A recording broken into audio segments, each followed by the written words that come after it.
Can Celtic recover from Sunday's nightmare on Tannadice Street? How worried should Aberdeen fans be right now? And Scotland return on Saturday. We start looking ahead to Japan today. I'm Charlotte Cohen, and alongside Stephen McGowan and Robbie Neilson, we're going to hit the hot topics of Scottish football.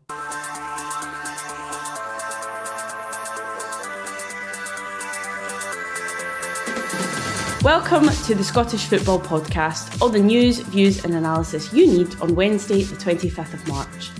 And just what has gone wrong at Celtic?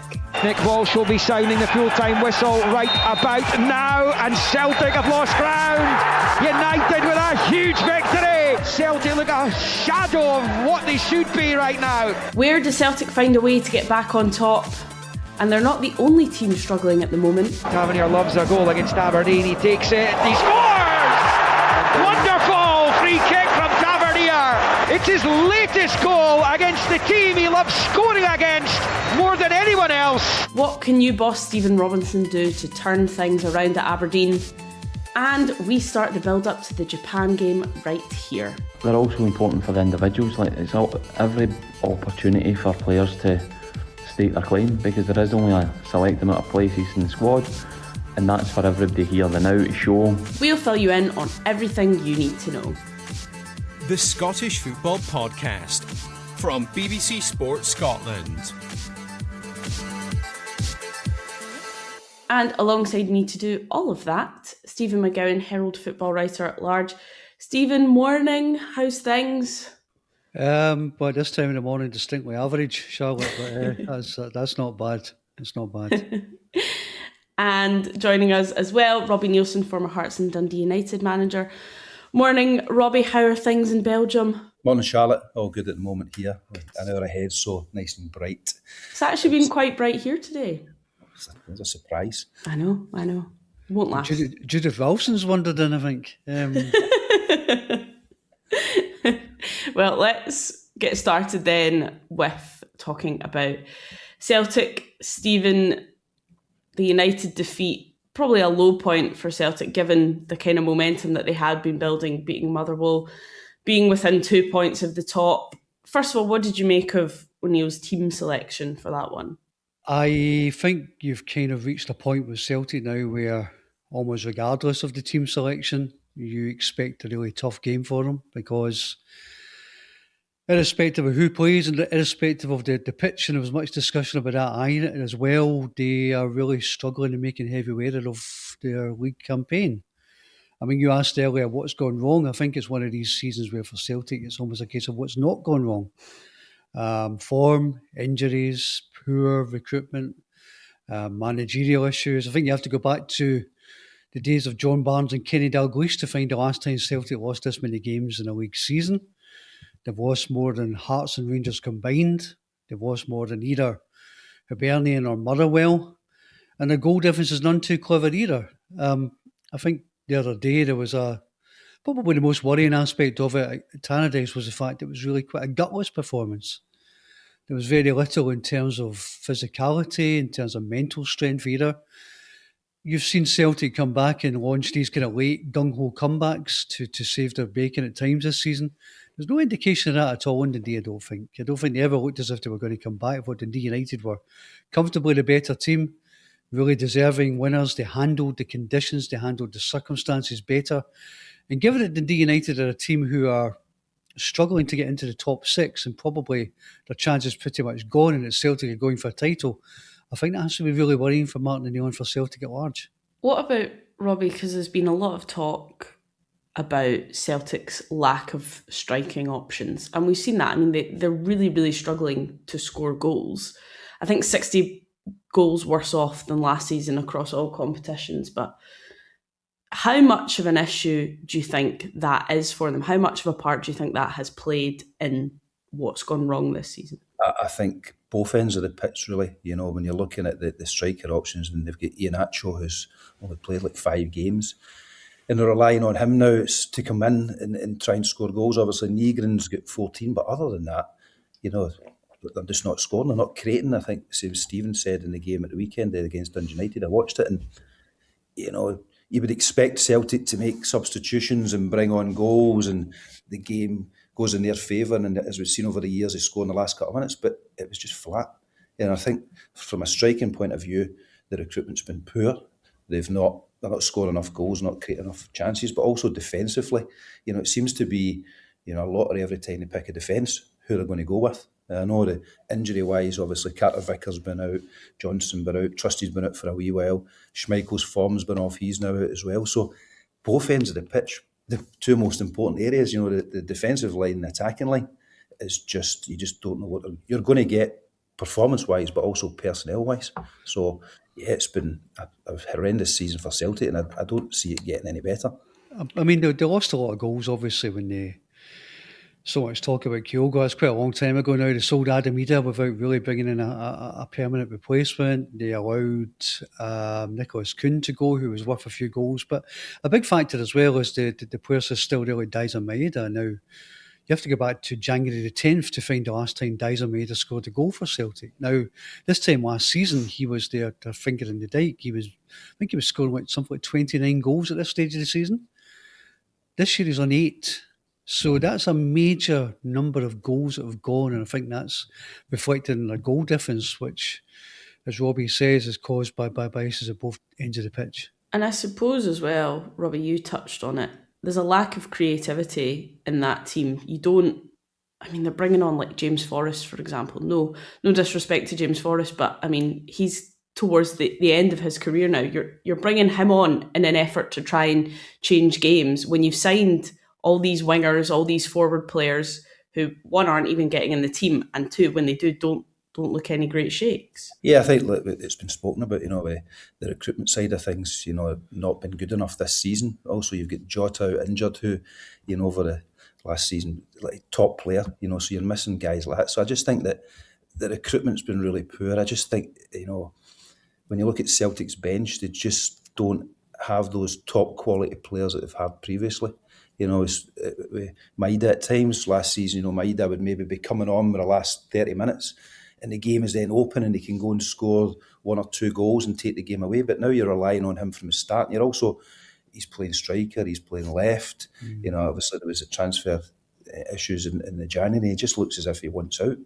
And the squad at Celtic doesn't have anywhere near the options that Hearts have. When you look at Hearts' bench when they're making changes, they're bringing goals on. They've got Shankland coming back now. So it's going to, Martin O'Neill's really, if he can get the title back to Parkhead this season, he should get a statue, because, they just do not have the squad to do it. I think that's a fair point, Maeda, Robbie. I mean, I think Wolfsburg went in for him in summer, and Celtic didn't have any options. They couldn't allow him to go. They had to turn down what was probably quite a decent offer because they didn't have a replacement lined up, which sums up your point about the recruitment issues. Similar scenario with Arne Engels in January there, where Nottingham Forest come in offering big money and they can't accept it because they haven't got a decent enough squad to allow him to leave. And it's just difficult to see how they get out of this, because there's a real toxicity around the place now. I think and one of the big things as well, Stephen, is that they're now losing value on these players. Yeah. Maeda last season could be going for 25, 30 million potentially, because he was doing so well. But this season, you're maybe looking at 5 to 10. Yep. So because it's not just the recruitment coming in that's been poor, but the transfers going out causes a big problem. If he leaves in the summer now, his values come way down. It's it's a different ballgame of the players you're going to bring in. So yeah, there's a lot of issues in there. Yeah, it'll be interesting to see how Celtic handle all of this come the end of the season, but they've got a big battle on their hands until then. Stephen, I wonder what you make of what Cal McGregor said the other day about Celtic needing to win 5 or 6 out of the last 7 to win the title. I mean, your captain's coming out and saying you don't need to win every game if you want to win the title, when you're sitting, 5 points off the top in 3rd place in the league? It's a bit strange. Yeah, I think they would probably realistically need to win all 7. And there's no evidence that this team can do that, because I don't know what the exact stat would be, but I think you'd have to go back quite some time to find the last time they won 7 games in a row in the league. So I think there was an air of we saw some pretty ugly scenes of anger from some supporters towards the directors at Tannadice after the game. But for an awful lot of the rank and file, I think there's almost a resignation now. There's almost a kind of acceptance that, in all likelihood, the league season is going. It's not mathematically impossible, of course it isn't, but even going to Dens Park after the international break, I mean, they've already lost once there this season. I think that's a game where you're thinking, well, they definitely win that. I don't think you could put your house on it or anything like it. So I think there's a kind of resignation among supporters. I suspect it's probably just a bit too much for Celtic now when they are behind Hearts. But look, I mean, I think they will all have their moments in this run-in. I mean, you look at Rangers, for example, you've got the dander up just now after a good win over Aberdeen and what have you. But, I mean, equally, they haven't been brilliant away from home. So they're going to have away games against Falkirk, against Celtic, against Hearts. So I think there are going to be twists and turns, but I think you definitely still have to say that in the box seat are Hearts, no question about that. Well, you mentioned Stephen Aberdeen. Let's take a little bit more of an in-depth look at what's going on there, because Robbie, they've got their new manager in the door finally, but there's no real sign of any sort of new manager bounce as of yet. Yeah, I think it's a real tough situation that Stephen Robinson's walked into up at Aberdeen. I think that they're just on the slide at the moment. I think it's 7 without a win, 1 in 10. Going into 2 tough games. They get St Mirren away when the season kicks off again after the international break, and you're like, that is a massive game. And it's really hard for a manager to go in at this stage of the season because, do you go in and change things, like totally change it? I spoke about potentially he wants to play a 4, but the players in the building are probably more suited to a 3, so you then also time on pitch is difficult. He'll be using this period just now to try and get his kind of ideas across, but there's no ability to change things. Do you go with guys, give the guys that haven't been playing an opportunity but they might not be fit, or do you stick with what's already been playing and try and change it? So I think Aberdeen are right in that mix at the bottom end of the table. When you see what Neil's done at Kilmarnock, picked him up, St Mirren looking at bringing in a new manager, which we'll probably touch on. Did they get the bounce? So yeah, I think the Aberdeen will be in real trouble. I just wonder, because Stephen Robinson was quite strong in his post-match interview after the Rangers game about the players and conversations needing to be had and whatnot. But Robbie, I wonder as a manager what it's like when you have a squad who perhaps don't look like they're up for a fight. It's very, very difficult because Stephen's teams have always been built on that, aggression and, the battle right to the end. All these teams built. So, I think he's in there and he's probably post-match super frustrated with what he's seen, and he's maybe let that take into the interview after it, but he felt that it needed to be called out. He's made a decision. It's a gamble in my opinion, because, do the players come with you or do they throw the toys out the pram? And the only way we'll find out is when they go down to St Mirren next weekend and see if they can fight, but they haven't proven this season that they can't do that. So, yeah, I think it's a very tough situation, and it's one that, Stephen's super experienced, so I'm sure he'll be judging it because he'll see the players in there. But yeah, it's a big call to come out and hammer them. We saw it with Russell Martin at the start of this season. He made the gamble to go after the players and it didn't work. He eventually moved on. So, but you have to do something, don't you? I was always thinking back, Robbie, I remember when the Terry Butcher went into Hibs and he did something similar, didn't he? Remember? A dozen years or so. I know. Terry Butcher was 2014, maybe 15. Yeah, the slide down the league was precipitous and they never really recovered and they finished up in relegation. But I mean, I think Stephen Robinson's been here before. I mean, I think it was February 2022. I was looking back at this. He took over at St Mirren, and I think at that point, they lost something like 8 of their first 9 games. Mm-hmm. And I think he was quite critical then as well. And he said it was one of the most testing periods of his managerial career. The difference then was that St Mirren managed to hang on and they recovered and they built again. But he can't afford to lose 8 or 9 games in this situation. Otherwise, Aberdeen will fall through a trap door. So he needs quick results. And I suppose if you're him and Robbie will have a better insight of this than me. I suppose you feel you've got to try something, don't you? Yeah, you have to. You can't just go with the status quo. You can't have the same mentality in the place. You can't have the same tactics. The big thing is Stephen's been in this position before, but the Aberdeen players haven't, and that's the big question. Whereas you look at St Mirren, it kind of depends what they do with the managerial side of things, but their players have been in this situation before, so they know what they need to do. These games aren't going to be pretty. There's not going to be free-flowing football getting played. It's about getting a result. So Stephen's made the decision he's going to go after a few of them. I'm sure when he's in the training ground, he'll be getting them back on side again. Sometimes you have to do that. The players have to play for you. But you look at the two squads in the situation they're in at the moment. You would probably pick the St Mirren squad because they've proven they can do it year after year. You wonder then, Stephen, if Aberdeen do end up in this playoff spot, do you think they have the mentality to come through the other side of it? $1 million question, isn't it? It is $1 million question. Whoever ends up in that slot is going to know they're in a game against what looks most likely to be Partick Thistle, although obviously Partick winning at Raith last night will preserve their hopes of automatic promotion, but St Johnstone look the favourites here, so whoever goes into that playoff knows they're going to be in a real game. And obviously we've seen St Mirren, we've seen Kilmarnock pick up results last weekend, so they have the bit between their teeth. You're going into a dog-eat-dog post-split situation. It's going to be incredibly tasting. And we just don't know if this Aberdeen team, if these players have what it takes to handle that. And it's going to be a real test of their mettle, and it's going to ask real questions as well of the club hierarchy, who, I think fans are already asking questions of them, saying, how on earth did you allow it to come to this? On the flip side of that, St Mirren are still looking for their new manager. I wonder, Stephen, if you know if there's been any movement on that front? Obviously, Carol Robinson's been the name that's been in the frame, a really experienced coach from a Welsh international. I think he'd be looking at maybe having Kenny Miller, who's worked there before, maybe coming in with him to offer some local knowledge, possibly. But, I suppose the problem with all these situations is, can you afford to pay them the salary they'll be looking for if you're bringing in a manager from outside?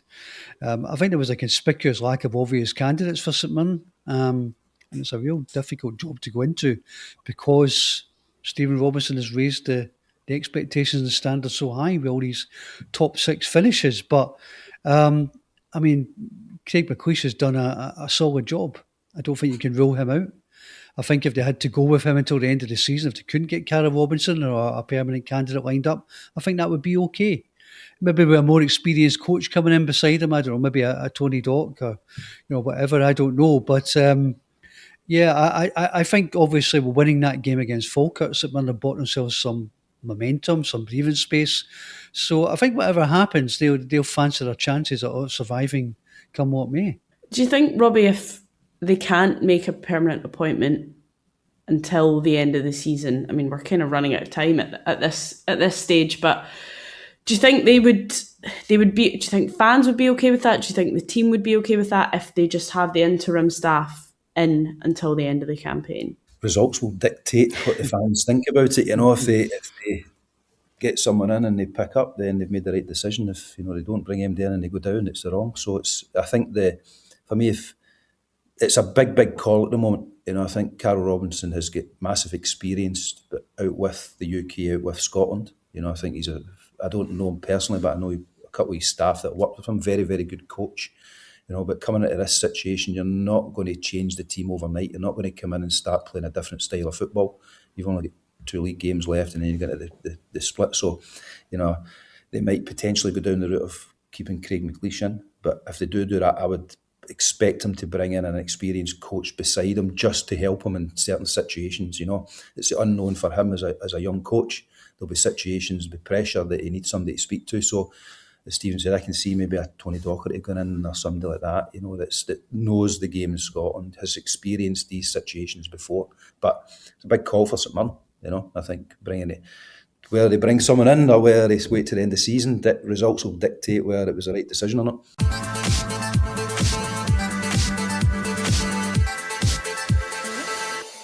Well, finally, let's talk Scotland as we start the build-up to Japan at the weekend. Stephen, these games are all about continuing momentum. We haven't played since that game against Denmark.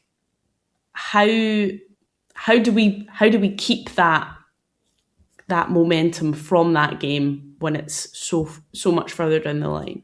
Well, it's interesting because if you remember back to before the Euros, Scotland went in quite a dreadful run actually. They took on some big games against really top 10 nations, and they went into the finals with the opposite of momentum. So I think Steve Clarke will probably learn something from that. He'll want to avoid it. It's not going to be easy against Japan.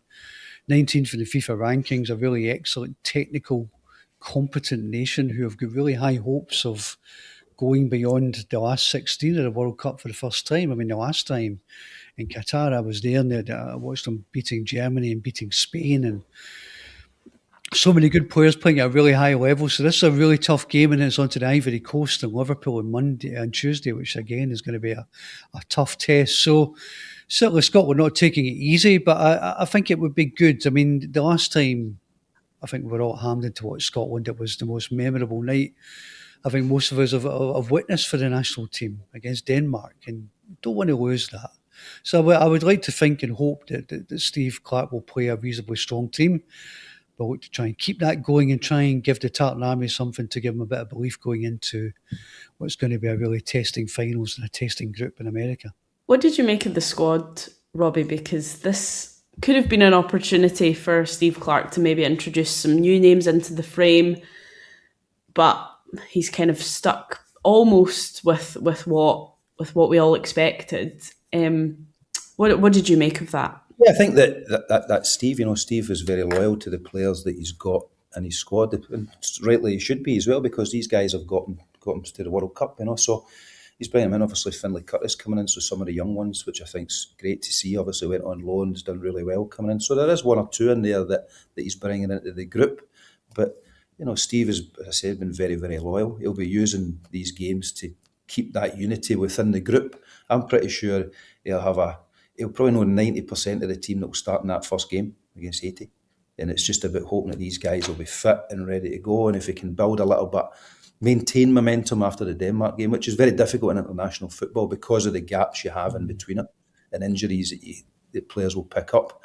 But I think that, you'll see one of Steve's kind of solid, normal teams. I don't think there'll be much change in the selection, especially for the first game. Maybe the second game, depending on players' fitness-wise. But yeah, I think there's a couple of younger ones in there that will bring some energy. But I think that'll be the solid squad that we'll see for the World Cup. And what about Steve Clarke then, Stephen? Because this is kind of rumbling on in the background behind everything, is his future and where it lies. I mean, I suppose a lot of it probably depends on how the World Cup goes. I don't know if they can afford to wait that long. I mean, it's become awkward, hasn't it? Because I think the SFA had begun negotiations with Steve Clarke over a new contract, but they hadn't concluded anything. And then when he was announcing his squad, I think Steve played his joker when he said that, he hasn't had a firm offer, neither from the SFA nor near from the clubs. It was pretty much a come and get me, but it was certainly an invitation to people to make him an offer. And I think that probably surprised the SFA, seeing people in there who don't feel particularly inclined to be bounced into giving him a new contract. But the problem is that if they don't, then every press conference between now and the opening game against Haiti will be guys like me and other journalists asking Steve Clarke, have you signed a new contract yet? Or should Steve Clarke have a new contract?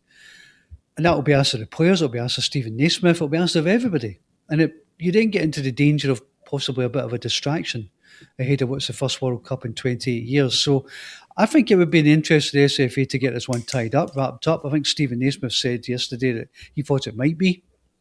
So maybe the sensible solution here will be to get Steve Clarke tied up until 2028 in the home Euros. But of course, as you rightly point out, Charlotte, if they have a bad tournament, if they come back the way they did after the Euros, that won't go down particularly well with the Tartan Army. So it's a tricky one for the SFA. And just on these games, Robbie, I mean, what do you make of this? Because this is kind of an unfamiliar territory for Scotland, not having playoff games to worry about. We've got these friendly games that are all about setting us up for the World Cup, but should we be worried about the results in these games? I mean, if Scotland put in an excellent performance and lose both games versus if they put in a really dire performance, but scrape by with like a 0-0 or a 1-0. Is that, which is more important, the result or the performance, do you think, at this stage? I think it's a difficult one to say, Charlotte. I think from my perspective, looking at it, you want to see a good performance. You want to see the unity between the team that we saw in the Denmark game and that momentum, so that generally comes when you win games as well. But I think probably performance and just making sure boys don't get injured, to be honest. And I think that's one of Steve's things from now until the end of the season. We can't have a McTominay picking up an injury, guys like this. So, I think they'll go strong the first game, take some players off, and I think if that goes well, maybe the second game it might be more of the squad players that play in that game, because I think they'll want to see a few of them as well, like the younger ones that are coming into the squad. So I don't think we should be too worried about the results. I think performance-wise, when we've got the main group playing, is important, but I don't think Steve will be too worried about it. We'll just send them all out in cotton wool and bubble wrap and just... Yes, that as well. Well, that is all we've got time for. Many thanks to Stephen and Robbie, and thank you for listening. Remember, we are here with new episodes of the Scottish Football Podcast bright and early every day, so make sure you don't miss out. Subscribe on BBC Sounds and have push notifications turned on in your phone. Have a wonderful rest of your day, and we will catch you again tomorrow. For everything you need to know about your team this season, download the BBC Sport app. All the latest news, goal updates, stats and scores, and insight and analysis. Just select your club to get the biggest stories and best content at your fingertips. What a result. Download the BBC Sport app for everything you need to know about your team this season.